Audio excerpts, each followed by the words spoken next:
This is The Joe Gaither Show on BamaCentral.com.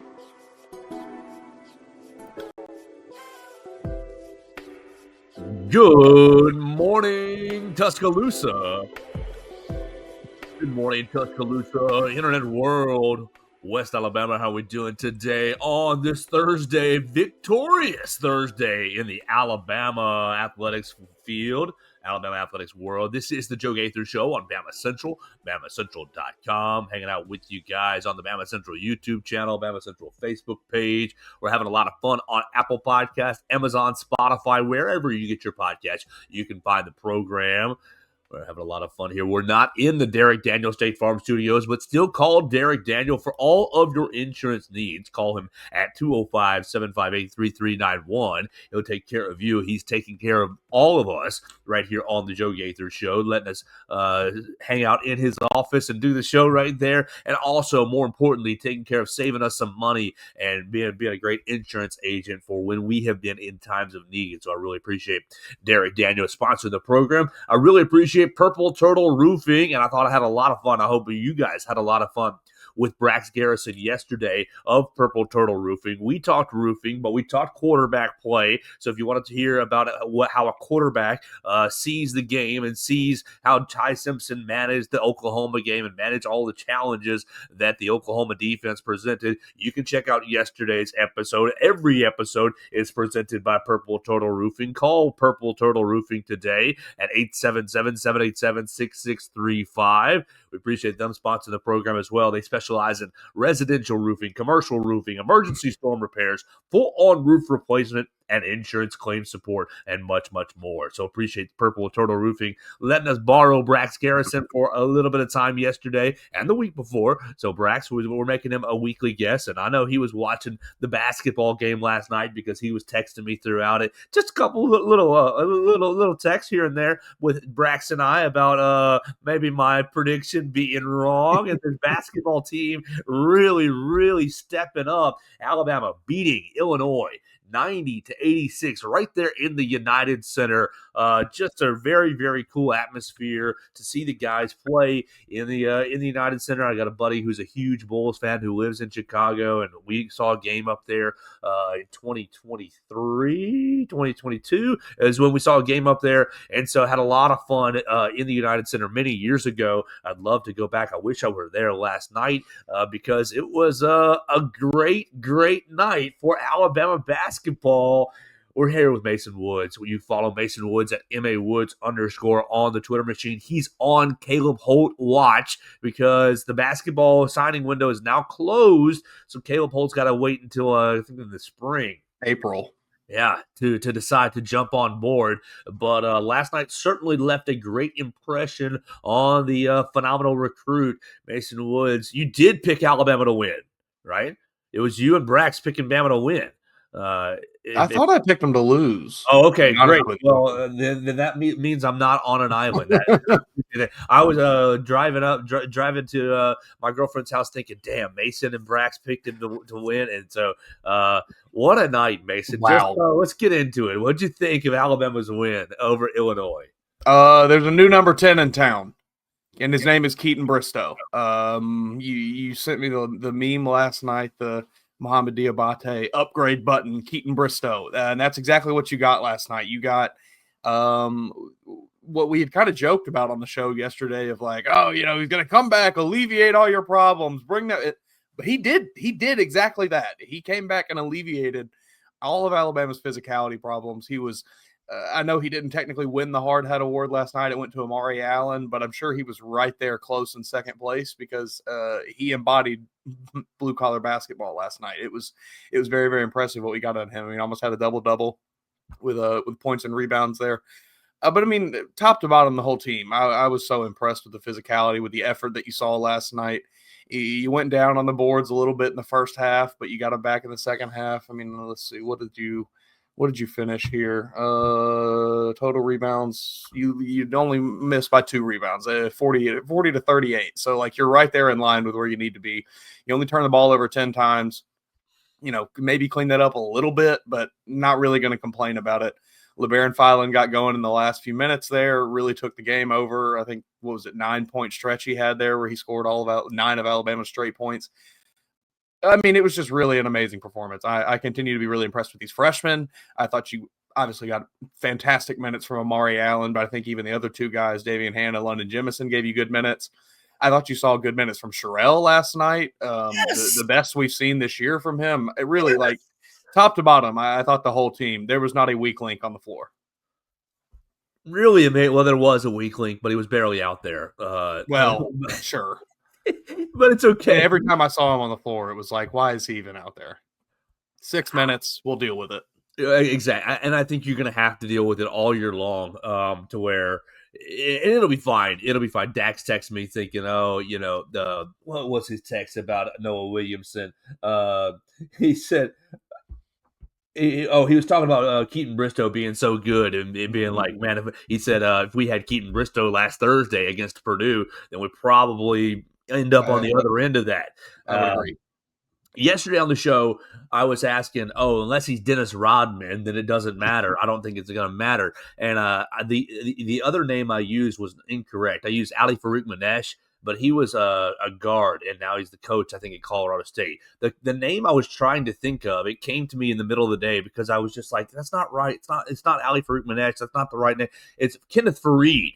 Was on my brain about 3:00 yesterday. I was talking to Hunter DeCiver, who leads all our coverage at BamaCentral.com for Alabama basketball. And I said, well, unless he's Kenneth Fareed, then I don't know if it's really going to be a big deal. And if anybody doesn't remember Kenneth Fareed, he played at Morehead State, averaged his college career 14 points, almost 15 points, 12 rebounds a game, had a decent little NBA career as well.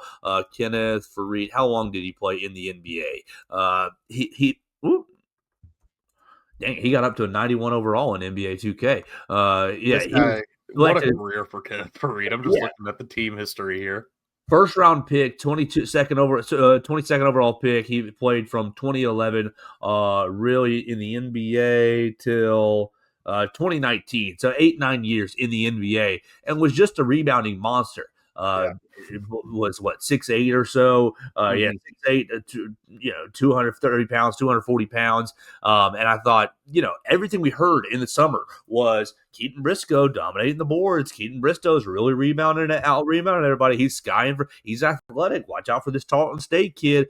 And I filed it in the back of my mind, and I was excited about him before the year started. And then, boom, first night of the year against North Dakota, he's standing there with an ankle brace on, basically. And I'm like, well, okay. And you smack North Dakota, who cares? And you go up to St. John's or up to New York and win in MSG without him. And I thought, okay, team's doing good. We need a little more out of Sherrell. And I was liking Colin Sonia-Giacca. I still do like him.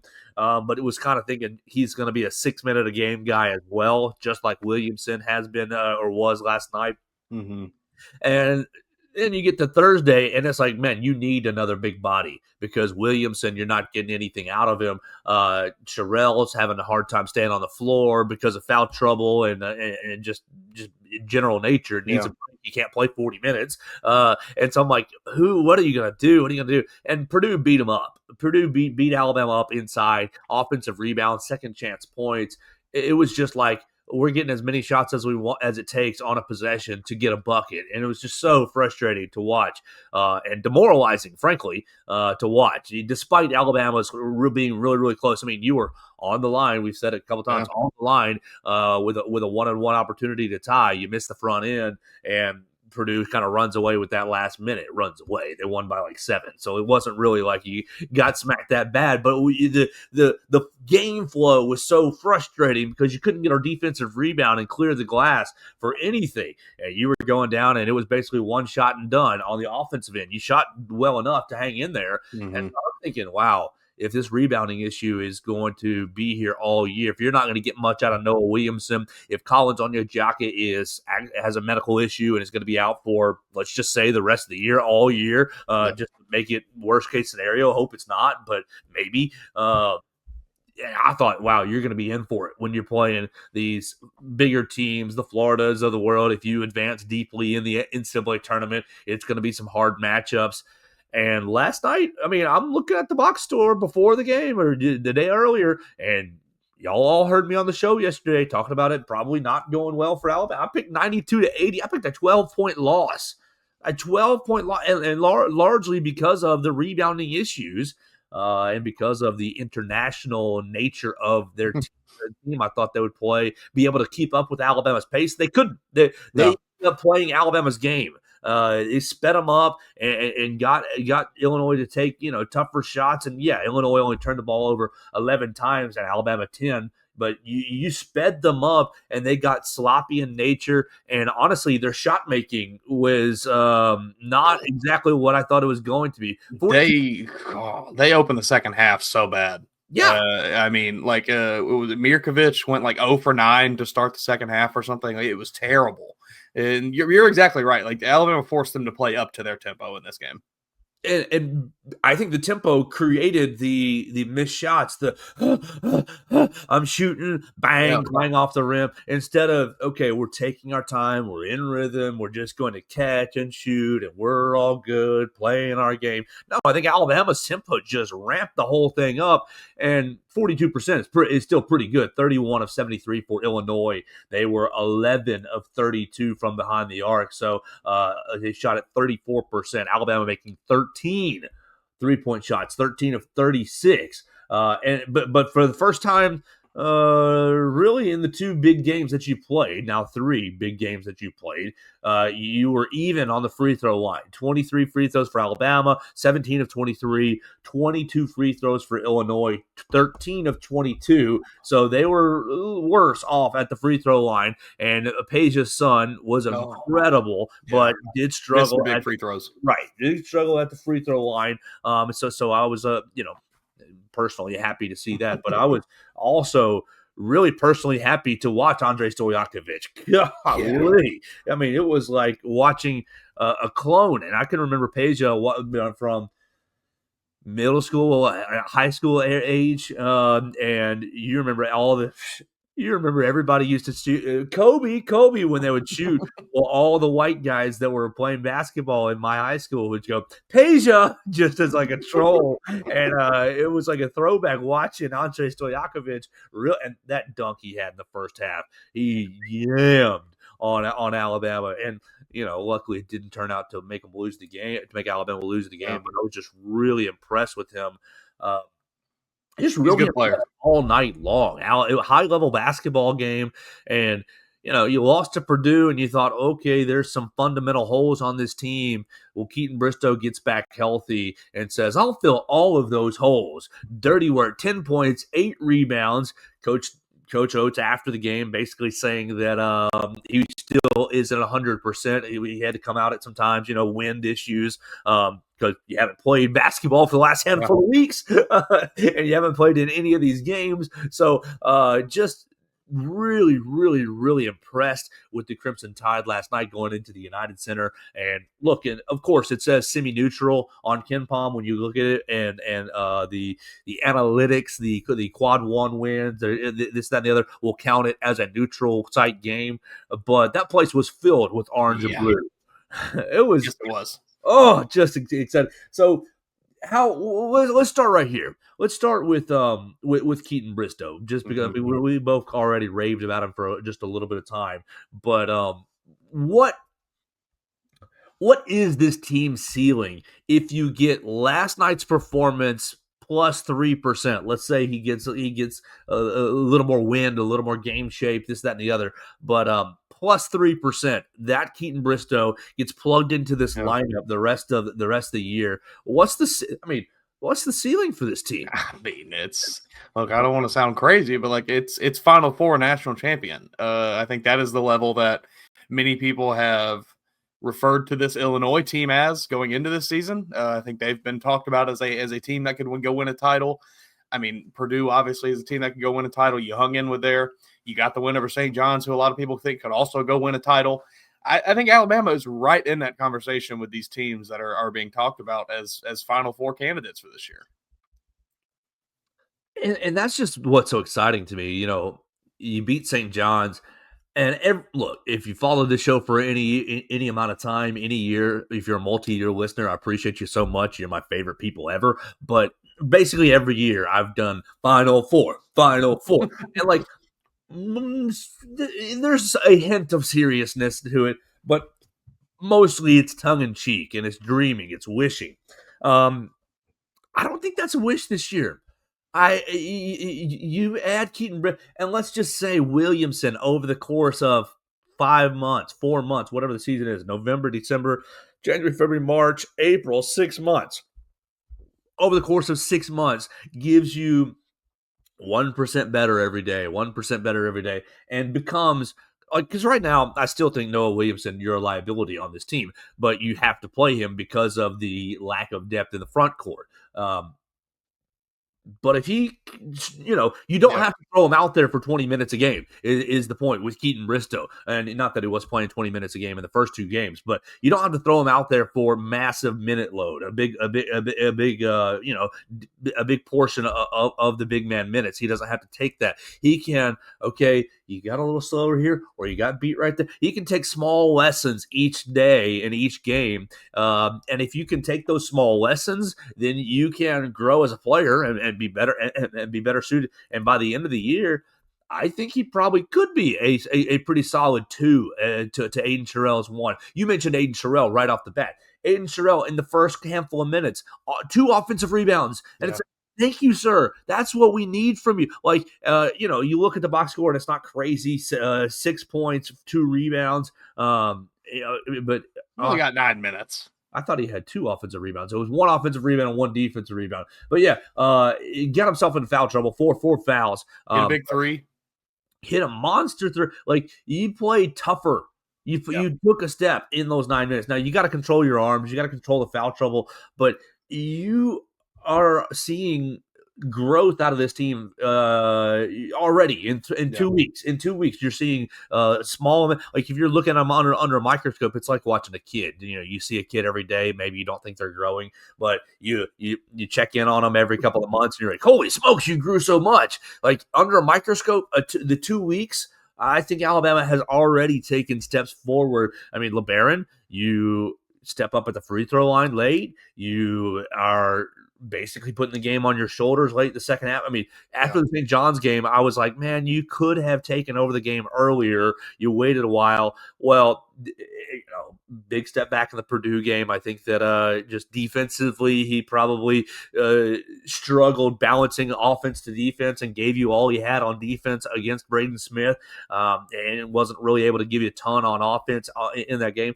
Well, he's given you both against Illinois, against high quality guards, and it's 19 points in the second half. And it's that late 3 that it got thrown to him, and it was zero hesitation. I'm sitting there on the couch going, the last handful of minutes, get a good shot. Just get a good shot. It's okay if you miss. Get a good shot. And when that ball gets passed to him and he hair triggered from 3, I'm going, no, that wasn't the shot. And then bottom, just straight bucket, and no rim, no nothing, barely touched the net. I thought, well, that was the shot. Amazing, amazing by LeBaron. Just so much good to take away from this game.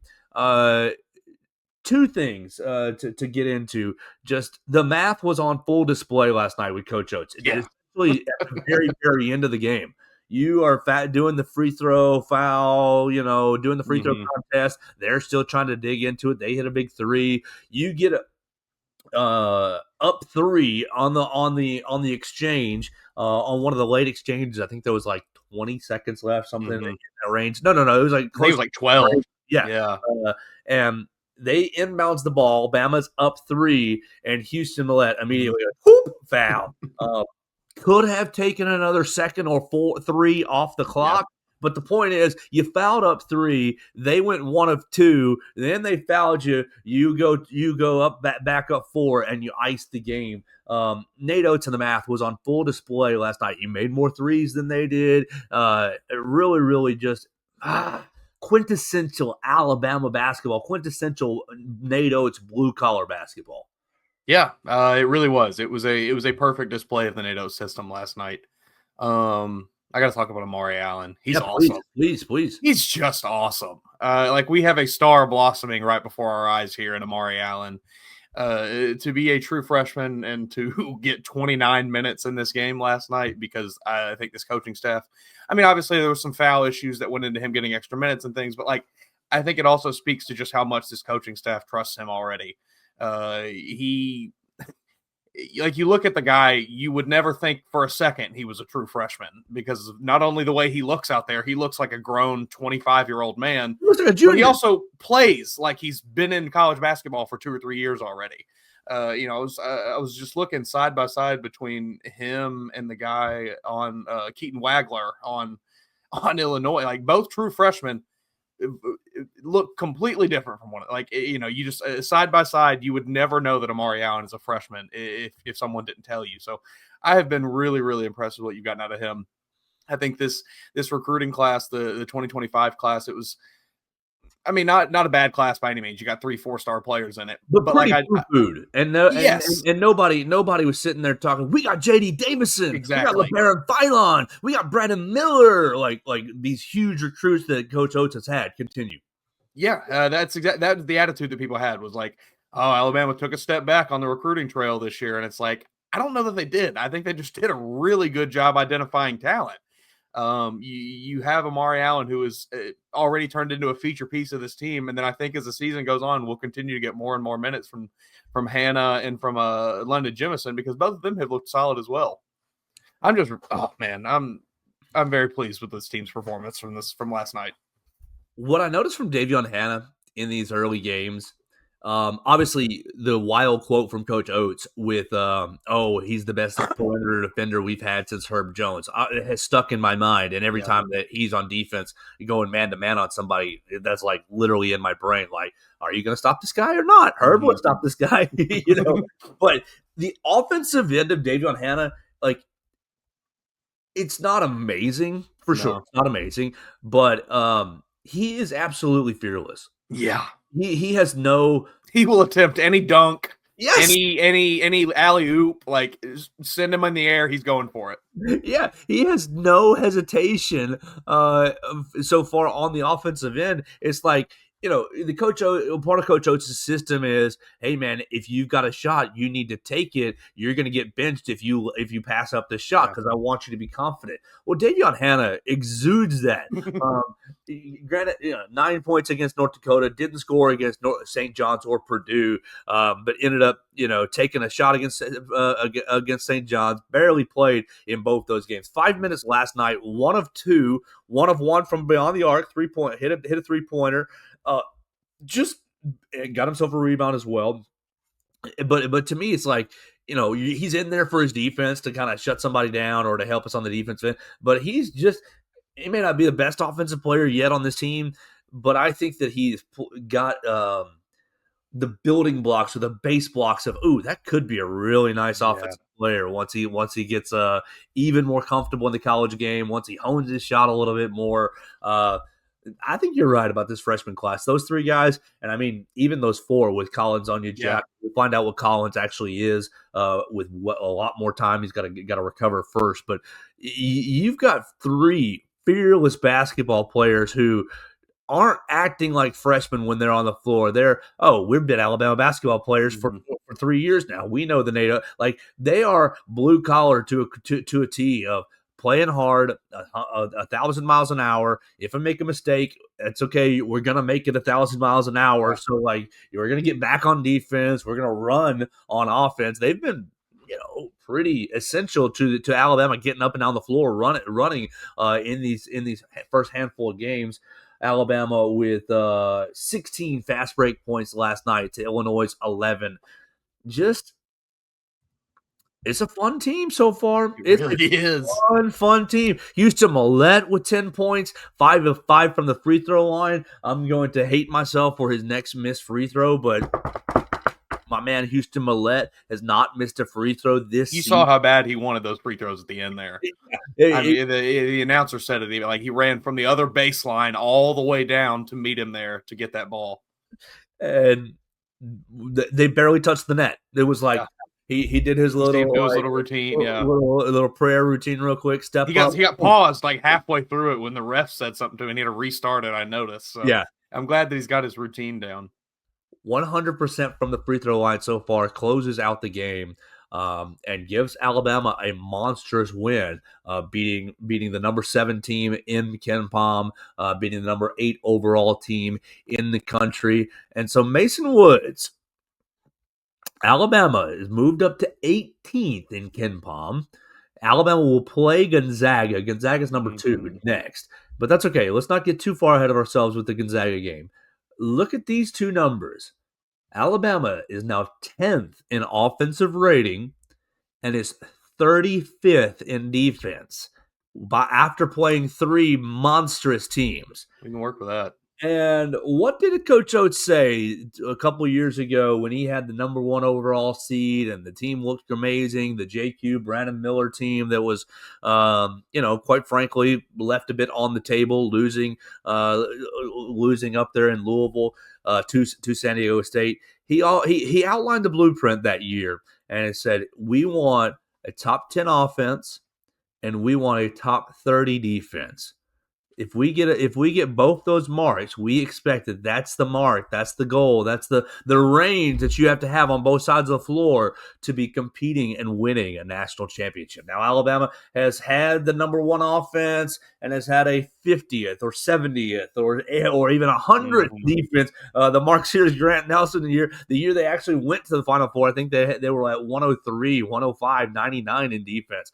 But you've had a top 5 offense many years here under Coach Oates. You've had the top 30 defense only a couple times. That Brandon Miller year, you did have a top 30 defense. They were pretty strong on that end of the floor as well, with Charles Bediako playing drop coverage. And boy, we would have loved to have had him another year. Yeah. But you're right there in the right. Now it's only 4 games, but 3 of those 4 games are against teams that are expecting or hoping or planning to be in Indianapolis come April. So I just ask you to pay attention to those numbers and ask you, do you think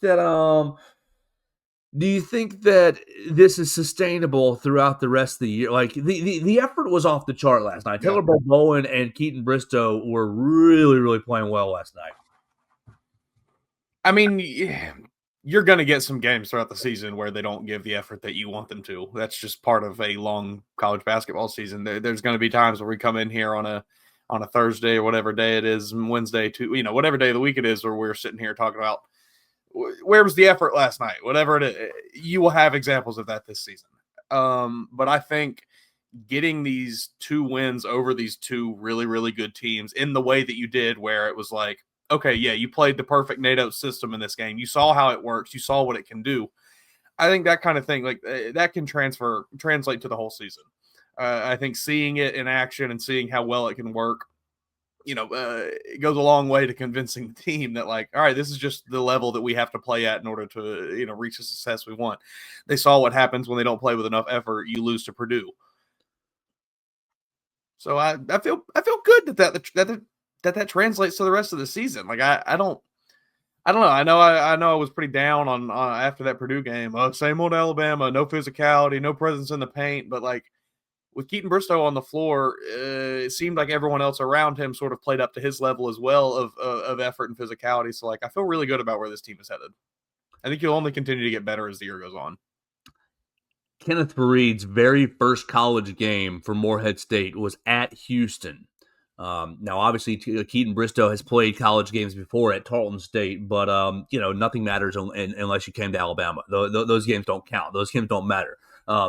In Kenneth Faried's very first game against Houston, Morehead State lost 83-54. What do you think the points and rebounds number were for rebounding monster Kenneth Faried? 9 points. 18 rebounds. Oh, well, you're dead on. 9 points right there, 8 rebounds. 9 points, 8 rebounds. What's Keitenn Bristow's very first line for Alabama? We'll click over back to it. 10 points, 8 rebounds. Like, my man's, if you can now, Kenneth Faried is a high bar and we just outlined an 8-9 year NBA player, first round draft pick because of his toughness and because of his length and because of his rebounding ability. Wasn't really ever an offensive superstar, but was a huge asset to Morehead State and a huge asset to his NBA teams. It may be crazy to suggest that he's going to be in that category, but I think that should be maybe who we push the rest of the year. Keitenn Bristow, Kenneth Faried. If you have a guy who is, hey man, I'm a rebounding monster as at the 4.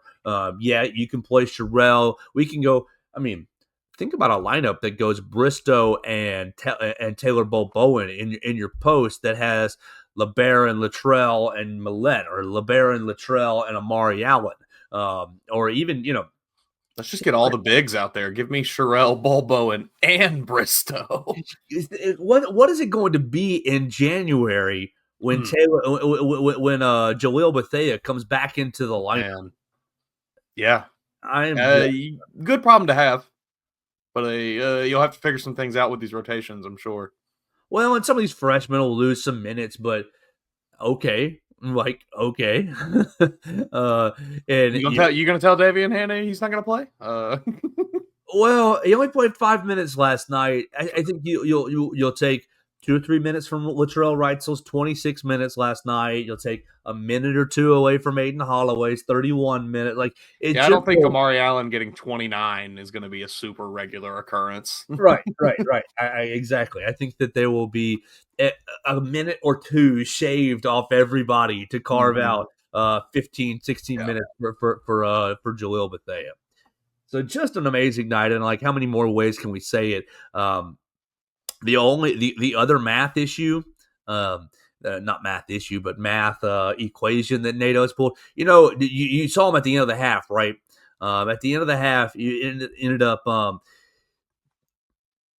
Illinois tried to pull off a 2-for-1. Yeah, right. They were trying to suck away some time on the baseline so that it brought it just within the 2-for-1 threshold. Well, that's when NATO called a timeout. They called timeout. They saved that 6-7 seconds or so that you're in the margins. You make a basket and the clock's running, and they're not counting the 5 seconds on the baseline quite yet. So there's kind of a gray area of, can we kill some more time? Can we not? Well, Illinois tried to kill some time, and Nate and company saw it right away. Timeout, and was able to get the last shot in the first half. The first half, I thought for the first 7 or 8 minutes, I was like, oh, this is going kind of the way I thought it was going to go, where Illinois was up 6 or so. Illinois was up a handful of points, and they were starting to, pull away, get extra shots, get extra offensive rebounds, but Alabama just dug right into it. And so I'm just really proud of the response from losing to Purdue, getting punked by Purdue, to saying, punked is a little strong. I think there was some just physical deficiencies. I don't think they really quit. I just think it was kind of like, hey, there's a lot of big guys out there, and we don't have one. Yeah. Just really impressed with the response. So the team gets a couple of days off and is going out to Las Vegas next, which is the players' era, right? That's right. Not roster. I want. Hey, extra bit of motivation, get that big fancy check. Get some money on the line. Make sure you guys have your coffee next week. Monday night, it's going to be at 8:30. Last night's game was almost at 8:15 or so. And then Tuesday night, they play back-to-back nights, trying to simulate an NBA back-to-back a little bit, trying to also give you a little simulation of an NCAA tournament where you're playing Thursday, Saturday, or a Friday, Sunday. So trying to kind of simulate both those things, which I love. Great. But Tuesday night, definitely going to need to have your coffee. 11 p.m. 11 p.m. on TNT. Maybe you guys need to record the game and watch it at 3, 4, 5, whatever time, but whatever time you wake up in the morning, 5, 6, 7 a.m. That's going to be a little tough for everybody to pay attention to. I understand that. So make sure you pay attention to the Wednesday edition. Mason, we'll take Thanksgiving Day off, but if you're game to go Wednesday, the day before Thanksgiving, that will probably be the game plan for next week. Maybe what we could do is find somebody to interview over the next couple of days and play it on Thursday morning. That might be a good goal to have. We'll see if we can accomplish that or not. But the next time for Alabama is Monday at 8:30 against Gonzaga. Gonzaga, the number 2 team in KenPom. KenPom has updated. They are expecting a 5-point loss, 88-83. And then they're expecting us to beat UNLV the next night on Tuesday. And then they'll either play again on Wednesday or Thursday. Kind of depends on the Players Era Festival scheduling, who wins and who loses. They'll get the winners if they win. They'll get losers if they lose. They'll get the split team if they split. So it'll be a lot of fun next week as they play more high-level basketball. Yeah, I'm looking at just a little bit of Gonzaga here. Big 90-63 win over 23rd ranked Creighton does not give me a ton of confidence going into this one. It's going to be a tough game. Yeah, it really, really is. Yeah, Creighton 48th in KenPom, and Gonzaga has almost a 30-point win over them. Whew. Boys got their work cut out for them. Yeah, but you know what? I mean, if I'd have told you in these first 4 games Alabama would be 3-1, you'd be like, "Yeah, I'd be pretty stoked." Yeah, give me that. Yeah, I continue to be. My confidence level for this team moving forward is bumping into that 8, 9, 10 range. I'm fully buying into this team after that win. If that's the ceiling, that's championship caliber. The ceiling is the roof. Isn't that somebody's phrase from? Yeah, that was Jordan. He when he came back at UNC and said it. Yeah, the ceiling is the roof. LeBaron Philon saying he was always a Michael Jordan fan, so really, really embodying a little bit of Jordan last night. Is that the secret to LeBaron Philon? We just have to get him playing in NBA arenas because MSG and now United Center, he's had 2. I mean, maybe the 2 best games of his career in an Alabama uniform. Maybe that's the secret. That bodes well for the NCAA tournament. Yeah, absolutely. Big arenas, big time setting. So we'll see how that goes come March and April. So lots of fun. We'll stay covering this Alabama basketball team throughout the year. Obviously, Nate Oates will. I don't know if Nate's going to give a press conference on Sunday or if it's going to be on Friday or Saturday due to kind of the weird scheduling. We'll keep you up to date with that. You can see it on the Bama Central YouTube channel. Let's make sure that Hunter did get ours up last night because he said he would. Yes, he did. Great job, Hunter DeCiver, getting Nate Oates' press conference up last night after Alabama's big old win. So you can see that on the Bama Central YouTube channel if you're trying to follow along with us with this basketball season. Mason, I got one more random topic, not necessarily Alabama football related, but it is football related. Let's spin to that after we tell everybody about Purple Turtle Roofing. At Purple Turtle Roofing, we believe our work is about more than roofing. It's about service, stewardship, and sheltering what matters most. Our name may be unique, but it's deeply rooted in purpose and faith. The color purple, symbolizing Christ and royalty, reflects our founder's personal belief in striving for excellence and honoring a higher calling in all that we do. The turtle represents something that began as a simple idea, but quickly became a powerful symbol of strength, endurance, and divine guidance. Call Purple Turtle Roofing today at 877-787-6635. We specialize in residential roofing, commercial roofing, emergency storm repairs, full-on roof replacement, insurance claim support, and more. You heard Brax Garrison on the program yesterday. We appreciate Brax giving us all his expertise and telling you guys about Purple Turtle Roofing. At Purple Turtle Roofing, we're not just another contractor. We're your neighbor and your advocate when it comes to protecting your home or business. With years of hands-on experience, top-tier certification, and a commitment to excellence, we've built a reputation as Alabama's go-to roofing solution. So call Purple Turtle Roofing today. They'll come out and give you an inspection at 877-787-6635. All right, Mason, I got two kind of offshoot football topics. One, it relates to Alabama, but it doesn't. Is about how stacked Black Friday is. The other is about BYU and their chances to knock out Alabama from really playoff contention. You're looking at two scenarios right here as everybody is kind of freaking out about Tuesday night's college football playoff rankings, whatever you want to call it. Miami's sitting there at 11. But Miami is not in the ACC championship picture. Mm-hmm. Well, you're probably going to get the winner of Virginia and Georgia Tech as one of the automatic bids. And right now, with Miami sitting at 11, they're on the bubble to be bumped out. I know that you've got Tulane pretty much sitting there as sitting there as the Group of 5 champion. It's going to be Tulane. It's going to be North Texas. It's going to be Navy, kind of all vying for that last spot. Well, they are. They're probably going to be bumping out. They're probably going to be bumping out a team like a BYU, sitting there at 11, sitting there at 12. Well, BYU can win themselves into the What happens if BYU beats Texas Tech? Does Texas Tech fall far enough out that Alabama's still in the field? And so I think that, we talked about the SEC championship, and as long as you're there and as long as you don't lose by 20, lose by a blowout, you're going to be in the field.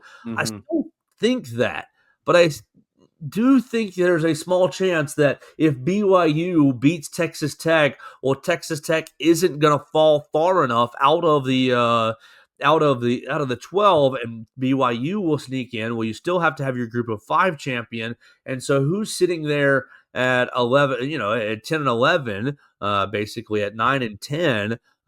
It'd be 10 and 11.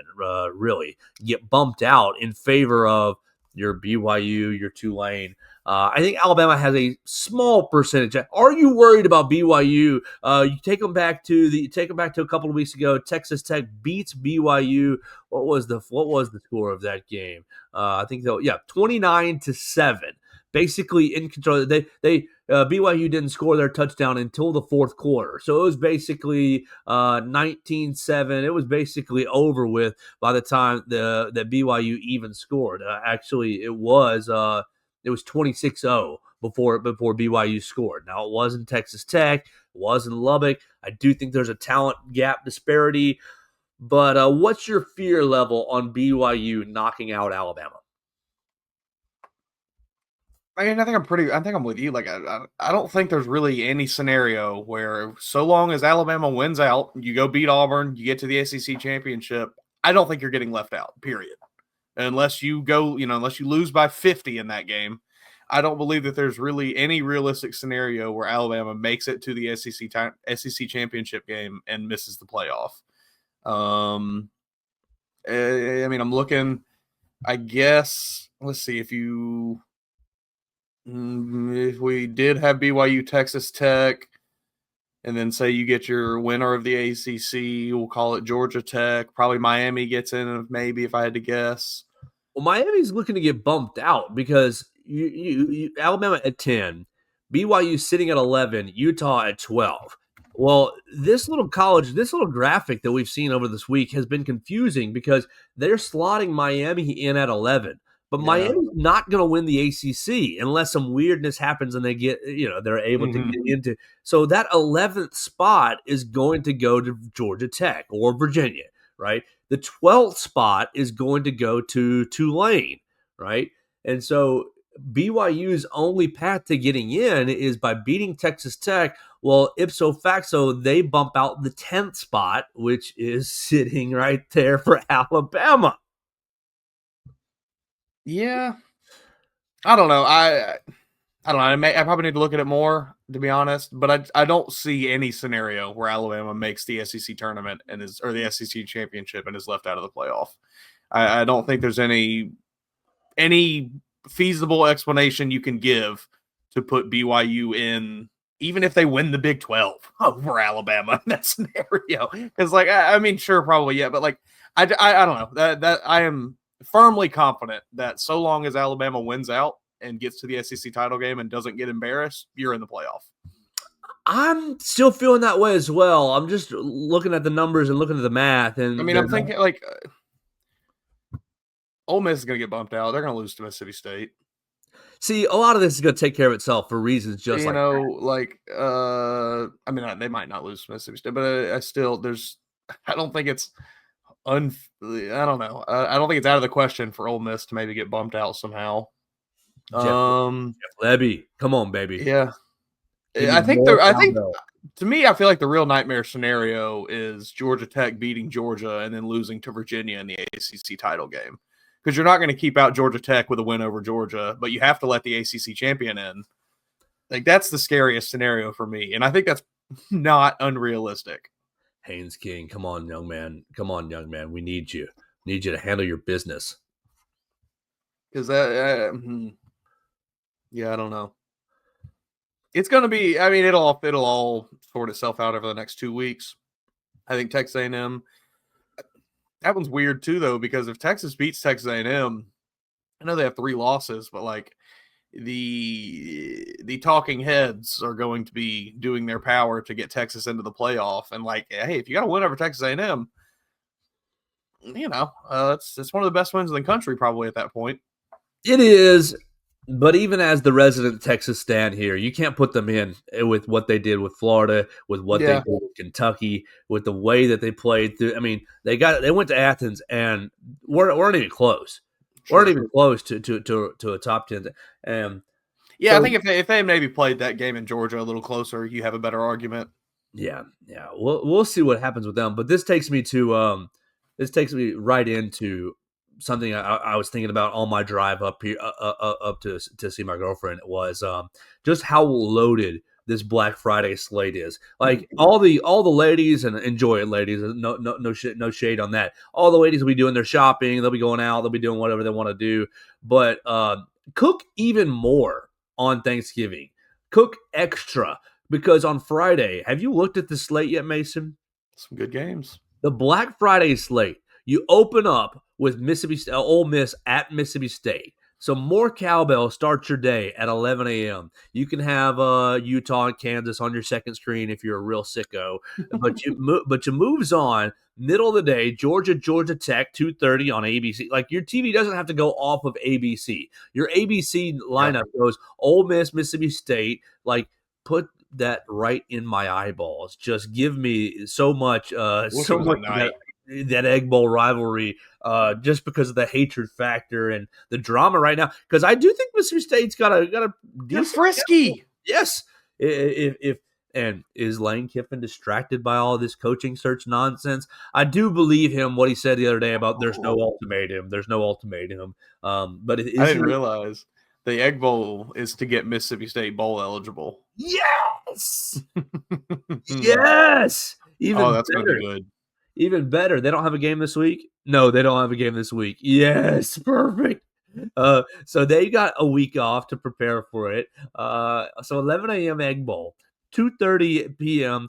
clean old-fashioned hate Georgia Tech at at Mercedes-Benz Stadium. And just the dynamics of that game with Georgia alum Kirby Smart and Georgia Tech alum Brent Key on the opposite. I think you might fight at midfield.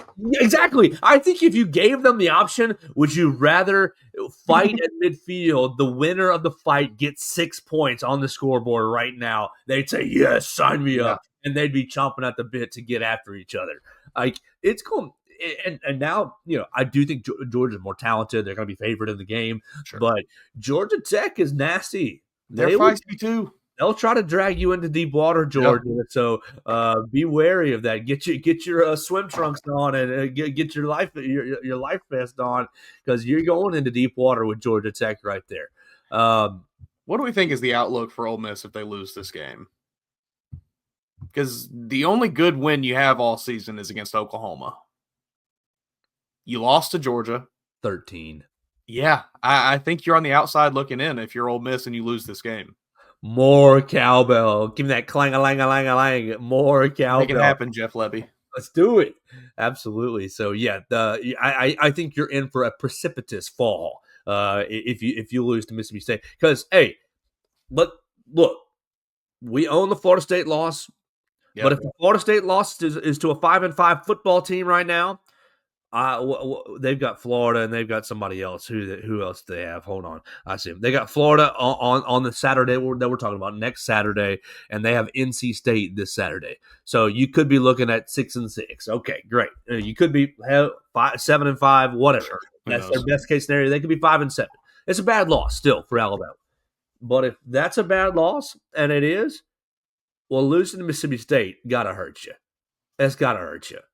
Yeah. It has to. Not just because I want to see Alabama in the playoff, but just fair is fair. And losing to Florida State, losing to Mississippi State, basically the same thing to me. Yeah, and I think Alabama gets the benefit of theirs having happened 10 weeks ago. And yes, and the more wins on their schedule, the more higher quality wins on the schedule. You balance those two teams, and Alabama's got a better resume. Sorry, Lane Kiffin, you're going to whatever. You're taking that Florida job, buddy. Whatever the best bowl is that's not in the playoff, that's where you guys are headed. Enjoy it. I think that might be the Peach Bowl, or Peach Bowl is in the second in the semifinals. You're right. So, anyways, enjoy somewhere in Florida. Some bowl game, Relia Quest Bowl, some Capital One Bowl, whatever, Outback Bowl. But then, so right after the 2:30 game, right into Texas A&M at Texas. Whew. The eyes of Texas are upon you. And like, if you're A&M, like I do like Mike Elko. I think he's a really good coach. And I think he's really good about keeping the BS out of his program, just isolating his team and isolating his program from the noise and from the moment. I do think he's really good at that. But if you're A&M and you open your morning with Ole Miss losing, and in your pregame walk and in your locker room quiet time, you see Georgia win a close game. I mean, 7-3, 6-point game. What does that do psychologically for, our season is about to be thrown into flux? I'd just forfeit. Yeah. Let Georgia go play in the title game. We'll see you in the playoff. We'll go lick our wounds, come back for more. Because that sounds like a nightmare, a psychological nightmare. I think it's fantastic for the neutral football fan or for somebody covering. Like, tell your wife, enjoy the credit card that day. I'm sorry. Like whoever you are, all the listeners, all the viewers, knock out your honey-do list on the Wednesday. If you guys are getting Wednesday off before Thanksgiving, make it a busy Wednesday for yourself. Make it a busy Wednesday where you're, taking all the trash out, you're running all the laundry, you're doing all the errands, you're doing the shopping. That way y'all can all enjoy Thursday family time. Great. I encourage a lot of family time. Enjoy that. Enjoy the meals. But Friday, tell them, honey, leave me alone. Children, you're coming to sit on the couch with me. If you want some daddy, so some father time, if you want some family time, we're having it in the living room, watching these 3 games back to back to back. I think the Friday slate is just incredible. You've also got Indiana at Purdue. Obviously, Purdue no good. You got Arizona State on the schedule as well on that Friday. You can mix in some Iowa, Nebraska while you're in commercial break for the Egg Bowl. And if you're an NFL fan, the Chicago Bears are playing at 2:00 on Friday against the Philadelphia Eagles. So there is a lot of action on Black Friday, and so I am chomping at the bit to get to next week. I'm looking at that whole weekend there. You got the big game on Saturday. What's going to happen if Michigan wins that game? Well, what's the Big Ten standing? Big Ten is Indiana up top, 8-0 conference, Ohio State 7-0 conference, and then a 3-way tie between USC, Oregon, and Michigan, all at one loss in the conference. Well,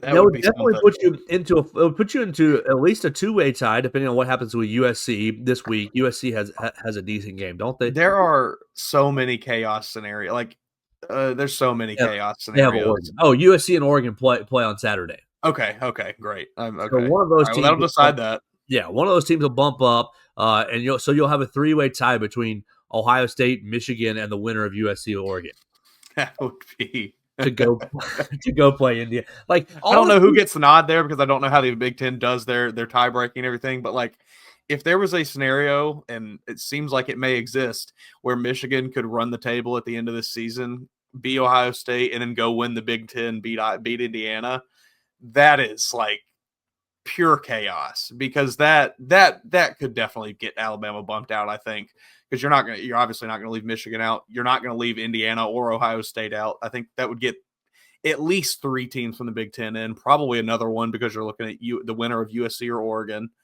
That would be not good. All the freaking out that happened on Tuesday, I think was a little nuts because I think you have so many different scenarios that are.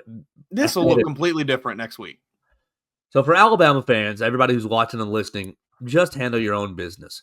Yeah, beat the win the games. Right, beat the brakes off Eastern Illinois.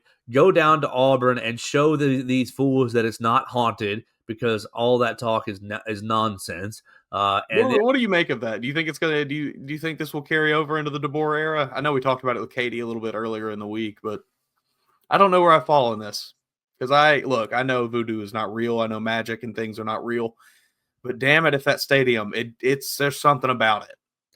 Well, we're gonna try to have Matt Stahl on very soon. Matt Stahl is working on a piece. I don't want to like spoil his piece, but he's working on a piece, talking to ghost experts, talking to paranormal experts, doing research of burial grounds as it relates to Jordan-Hare Stadium. So not to pimp somebody else's website, but be looking for Matt Stahl, AL.com very soon as he's researching and writing. I am of the opinion that it's not real. And maybe Matt's piece will reconvince me. Empirical evidence, right? I don't want to say Nick Saban didn't care about that game because that's not true. He cared about all the games, and I think he did respect all the rivalries.